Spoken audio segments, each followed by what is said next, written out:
Hi guys, my name is Edwin and I'll be presenting about infancy. So infancy is a very important part of our human development because babies need to be nurtured and taking care of our family and parents, and they are very fragile individuals, so we need to take care of them.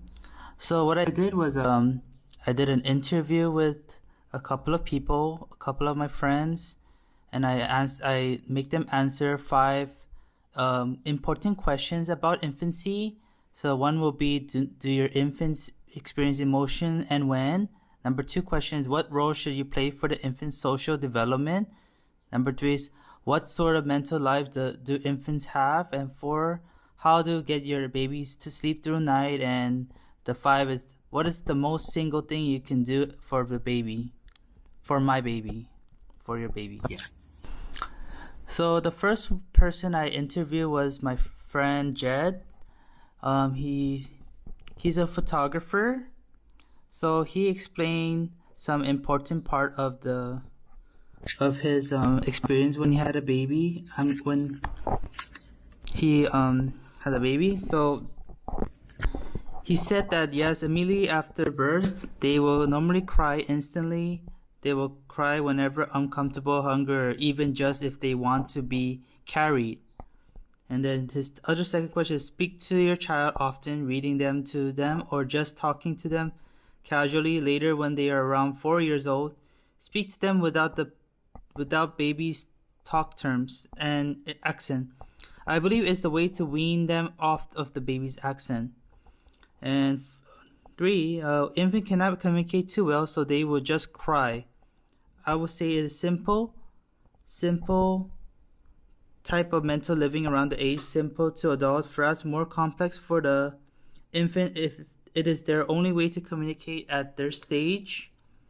Personally, it was tough. Parents need to be established a routine every night and follow through every night in order for their baby to learn when is the time to sleep. Dim lights, soft music, and feeling a little before bed could work. I say could because all babies are different. Some babies learn to sleep through the night by age 2, and some even past age 4 cannot sleep straight through the night. It takes practice and consistency. And then the most single important thing about raising our child is be present. Nothing else replaces being present. People may be stressed, and that is normal, but being a parent is the most rewarding thing ever. So that was Jed's line, very motivating to me. So the next slide is with my friend Nick. So I interview all have different opinions, and then Daniel said the son experience during nap times when he's frustrated. Mariana put mental life that is infant binding one and child hears can negatively affect their mentality. Oh, that's definitely true. And the next person I'll be presenting will be Nick. Nick just had a child recently, so he's 2 years old. So this is a perfect candidate for this interview. So yeah, so Nick says that in his first question, yes, infants experience emotion majority of the time is when held. Second question, any role is going to help your infant. And the third is mental life of infant is all about recognizing their parents' feel or touch and even voice. And fourth question, to get them to sleep through the night is much easier than done. It's the learning process for both infant and parents. And the last question is, single most important thing is to be with them, and hope it helps help other parents as well. So the next person I'll be interviewing is Jamie. Jamie's child is already 6 years old, and this is her picture of her baby. And all babies varies in ages when they're learning to walk. Some takes longer, but usually it's 18 months. And yeah, they experience everything from the sound of our parents' voice and everything from cooing sounds and all that.